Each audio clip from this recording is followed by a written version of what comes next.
Good morning बच्चों, class 12। जैसा कि सरफेस केमिस्ट्री पृष्ठ रसायन में आपको हम पढ़ा रहे थे कल, स्व उत्प्रेरण, प्रेरक उत्प्रेरण, उत्प्रेरक वर्धक, उत्प्रेरक विष, इन सब के बारे में आज उसी के आगे आपको द्रव विरोधी कोलाइड, द्रव स्नेही कोलाइड, निलंबन, नैनो पदार्थ, फिर बात करते हैं टिप्पणियों पर, ब्राउनी गति, टिंडल प्रभाव, स्कंदन, अपोहन, हार्डी सुलझे का रूल, ये सब आज आपको पढ़ाएंगे। ठीक है, तो फर्स्ट पेपर में आज आपको उसी के आगे हेडिंग डालना है द्रव स्नेही कोलाइड, द्रव स्नेही कोलाइड। याद रखना, कोलाइड को सॉल भी लोग कह देते हैं। द्रव स्नेही सॉल पेपर में आ जाए या द्रव विरोधी सॉल आ जाए। ठीक, तो हेडिंग डालो द्रव स्नेही कोलाइड, द्रव स्नेही कोलाइड। लिखिएगा द्रव स्नेही कोलाइड में देखो, वे पदार्थ जो विलायक के संपर्क में आकर, वे पदार्थ जो विलायक के संपर्क में आकर सरलता से कोलाइडी विलयन बना लेते हैं, सरलता से कोलाइडी विलयन बना लेते हैं, सरलता से कोलाइडी विलयन बना लेते हैं, द्रव स्नेही कोलाइड कहलाते हैं, द्रव स्नेही कोलाइड कहलाते हैं, द्रव स्नेही कोलाइड कहलाते हैं, द्रव स्नेही कोलाइड कहलाते हैं।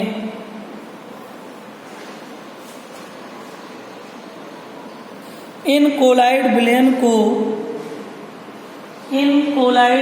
को उत्क्रमणी कोलाइड भी कहते हैं। उत्क्रमणी पढ़ा होगा, उत्क्रमणी और अनुत्क्रमणी क्रिया स्कूल में, या नहीं पढ़ा है तो ऐसे 1 मिनट में रिपीट हो जाएगी। अनुत्क्रमणीय क्रिया वह होती है जो केवल एक ही दिशा में संपन्न होती है, और उत्क्रमणीय क्रिया वह होती है जो दोनों दिशाओं में संपन्न होती है। क्लियर? तो क्या लिखा, इस विलयन को या इस विलयन को उत्क्रमणीय कोलाइड भी कहते हैं। जैसे लिख लो, स्टार्च, बोन, जिलेटिन, प्रोटीन आदि। स्टार्च, बोन, जिलेटिन, प्रोटीन आदि, ये आपके हैं द्रव स्नेही colloid. Starch, bone, gelatin, protein आदि। फिर लिखो द्रव विरोधी कोलाइड, द्रव विरोधी कोलाइड,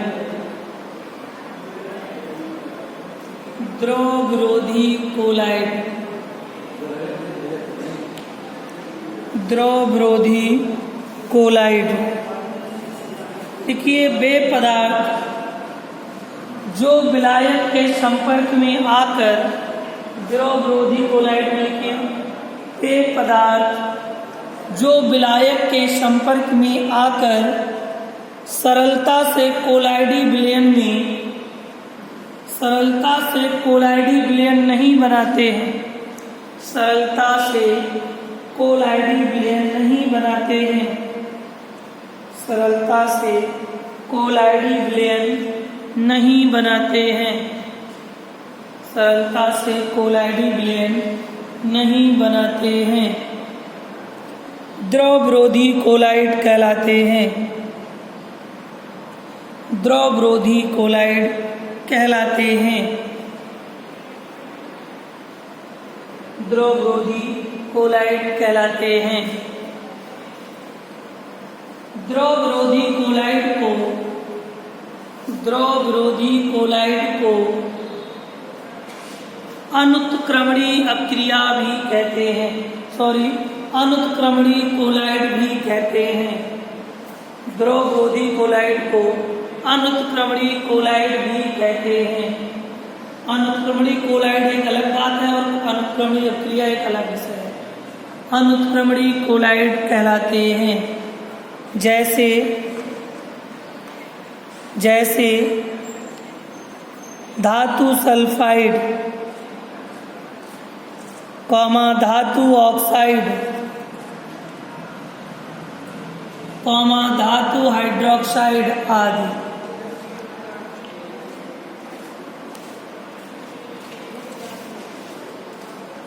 धातु हाइड्रोक्साइड, धातु सल्फाइड, धातु ऑक्साइड आदि। नेक्स्ट हेडिंग करो वास्तविक विलयन। वास्तविक विलयन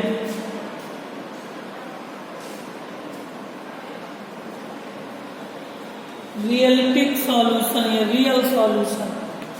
वास्तविक विलयन, वास्तविक विलयन लिखिए वे विलयन जिनमें विलय के कणों का, वे विलयन जिनमें विलय के कणों का आकार, विलय के कणों का आकार 10 की घात -7, 10 की पावर -7 से कम होता है। 10 की घात -7 सेंटीमीटर से भी कम होता है। 10 की घात -7 सेंटीमीटर से कम होता है, वास्तविक विलयन कहलाते हैं। वास्तविक विलयन कहलाते हैं, वास्तविक सॉल्यूशन कहलाते हैं। इन कणों को अति सूक्ष्मदर्शी द्वारा भी, इन कणों को जो वास्तविक विलयन होते हैं, इन कणों को अति सूक्ष्मदर्शी द्वारा भी नहीं देखा जाता है, नहीं देखा जा सकता है। जैसे दही, दही में इतने जीवाणु होते हैं, विषाणु होते हैं, अगर इसे सूक्ष्मदर्शी से देख लियो एक बार तो कभी दोबारा दही खाने का नाम नहीं लो। इतने छोटे छोटे बैक्टीरिया उसमें होते हैं जब अति सूक्ष्मदर्शी से देखते हैं। तो इसीलिए कहा गया जो रियल सॉल्यूशन यानी वास्तविक विलयन होते हैं, इन्हें हम अति सूक्ष्मदर्शी से भी नहीं देख सकते हैं, अति सूक्ष्मदर्शी से भी नहीं देखा जा सकता है। ठीक है, इन्हें वास्तविक विलयन कहते हैं। नेक्स्ट हेडिंग करो कोलाइड विलयन। कोलाइड विलयन, कोलाइड विलयन लिखिए वे विलयन जिनमें विलय के कणों का आकार, वे विलयन जिनमें विलय के कणों का आकार 10 की घात -7 से 10 की घात -7 से 10 की घात -5 के बीच, 10 की घात -7 से 10 की घात -5 के बीच होती है, कोलाइडी विलयन कहलाते हैं। कोलाइडी विलयन कहलाते हैं, कोलाइडी विलयन कहलाते हैं। इन विलयन को या इन कणों को अति सूक्ष्मदर्शी से, इन कणों को अति सूक्ष्मदर्शी से देखा जा सकता है, देखा जा सकता है, देखा जा सकता है।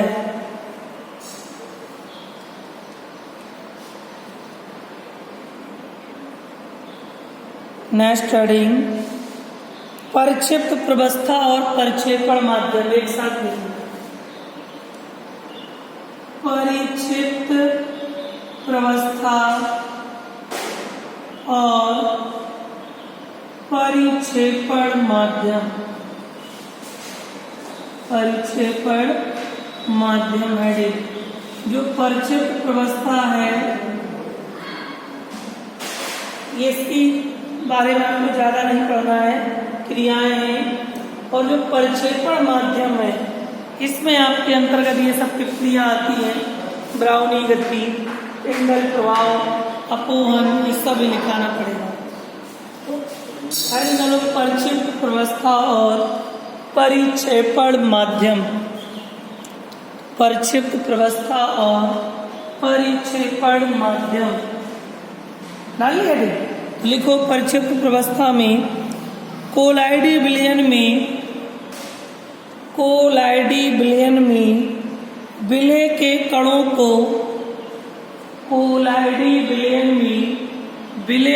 कणों को परिक्षिप्त प्रवस्था कहते हैं।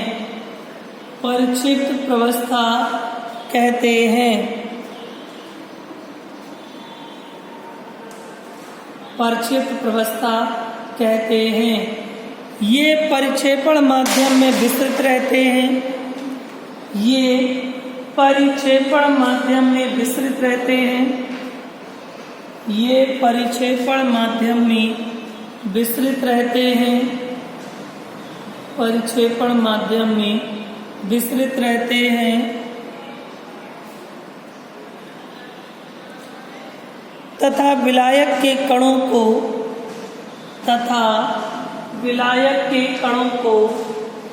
परिक्षेपण माध्यम कहते हैं।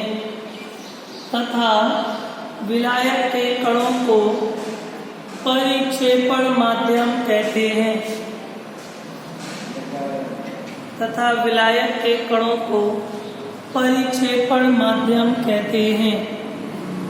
परिक्षेपण माध्यम कहते हैं। हो गया? समझ रहे हैं? जो प्रक्षिप्त प्रवस्था होती बेटा वो किसके आकार पर? विलय के कणों के आकार को प्रक्षिप्त प्रवस्था कहते हैं और विलायक के कणों के आकार को प्रक्षेपण माध्यम कहते हैं। विलय विलायक जानते हो, जो विलय होता है वो सॉल्वेंट होता है घुला हुआ, और जो विलायक होता है वो सॉल्वेंट होता है बिना घुला हुआ। ठीक है। नेक्स्ट हेडिंग डालना बेटा नैनो पदार्थ। नैनो पदार्थ। चलो अच्छा बताओ अच्छी, एक नैनो पदार्थ बराबर कितना होता है? 10⁻⁻9 मीटर। अगर इसको सेंटीमीटर बदलोगे 10⁻⁷ सेंटीमीटर। तो लिखो हेडिंग नैनो पदार्थ। लिखिए नैनो पदार्थ में ऐसे पदार्थ जिनका आकार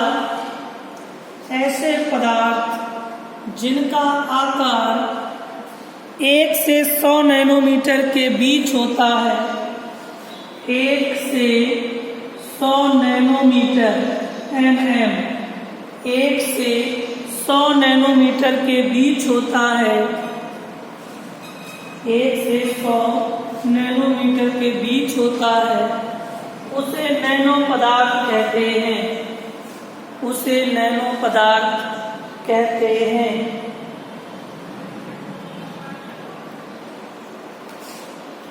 उसे नैनो पदार्थ कहते हैं। लिखा? नीचे 4 लिख लो। 1 नैनोमीटर बराबर 10⁻⁹ मीटर। सेंटीमीटर में चेंज करोगे तो 100 से गुणा हो जाएगा, तो 10⁻⁷ सेंटीमीटर बचेगा। ठीक, क्योंकि पता है 100 सेंटीमीटर बराबर 1 मीटर होता है। क्लियर हो गया? अब हेडिंग निम्नलिखित पर टिप्पणी लिखिए। निम्नलिखित पर टिप्पणी लिखिए। निम्नलिखित पर टिप्पणी लिखिए। पहली टिप्पणी लिखो अपोहन। फर्स्ट टिप्पणी है अपोहन। निम्नलिखित पर टिप्पणी लिखिए। फर्स्ट टिप्पणी है, एक मिनट, फर्स्ट टिप्पणी है अपोहन। बस लेते जाओ। लिखो अपोहन में पार्चमेंट झिल्ली द्वारा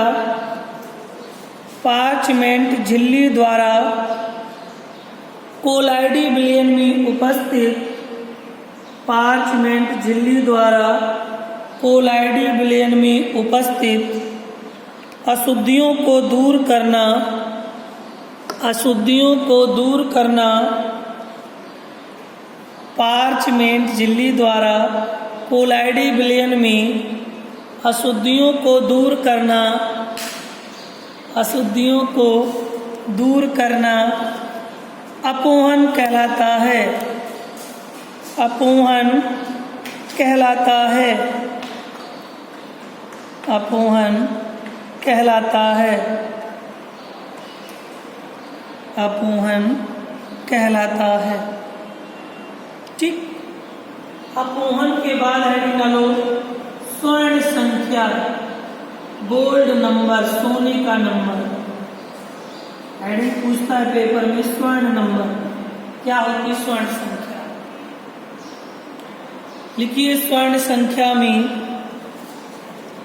किसी द्रव स्नेही कोलाइड के, किसी द्रव स्नेही कोलाइड के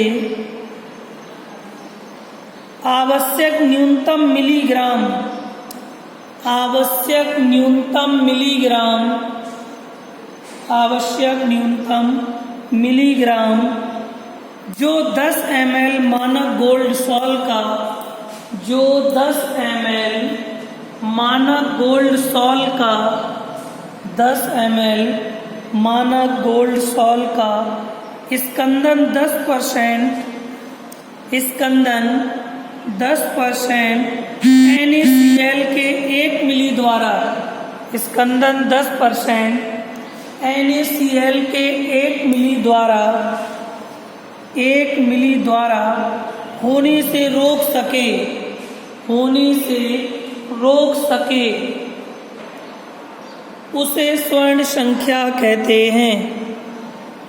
उसे स्वर्ण संख्या कहते हैं। उसे स्वर्ण संख्या कहते हैं। उसे स्वर्ण संख्या कहते हैं। उसे स्वर्ण संख्या कहते हैं। ठीक। एक शब्द आया इसी में, मैंने क्या बोला कि 10% NaCl का स्कंदन। तो स्कंदन क्या होता है? तो तीसरी टिप्पणी लिखिए स्कंदन। जो चीज ना समझ में तुरंत उसकी हेडिंग डालो स्कंदन। नेक्स्ट हेडिंग डालो स्कंदन। लिखिएगा किसी कोलाइडी विलयन के, किसी कोलाइडी विलयन के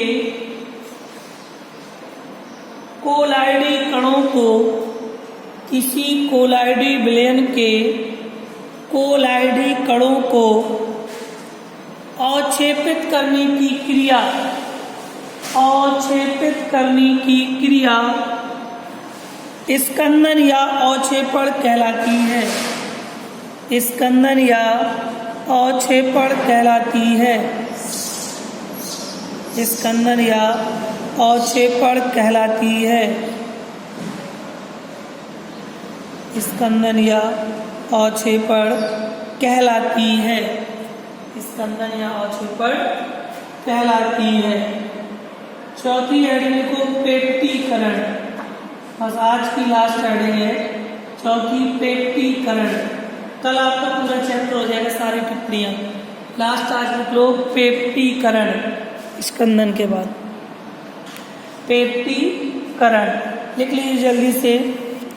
किसी ताजा अवक्षेपित पदार्थ में, किसी ताजा अवक्षेपित पदार्थ में, किसी ताजा अवक्षेपित पदार्थ में उपयुक्त विद्युत अपघट्ट मिलाकर, उपयुक्त विद्युत अपघट्ट मिलाकर, किसी ताजा अवक्षेपित पदार्थ में उपयुक्त विद्युत अपघट्ट मिलाकर कोलाइडी विलयन बनाना, कोलाइडी विलयन बनाना, कोलाइडी विलयन बनाना पेप्टीकरण कहलाता है।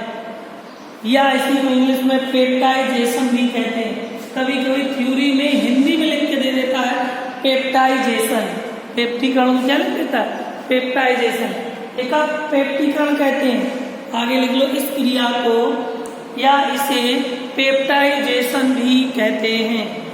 पेप्टाइजेशन भी कहते हैं। नोट कर लीजिए, जहाँ ना समझ में आप पूछ ले, अच्छे से फेयर में इनको लिख ले, याद भी कर ले, इम्पोर्टेंट है। ठीक है, धन्यवाद।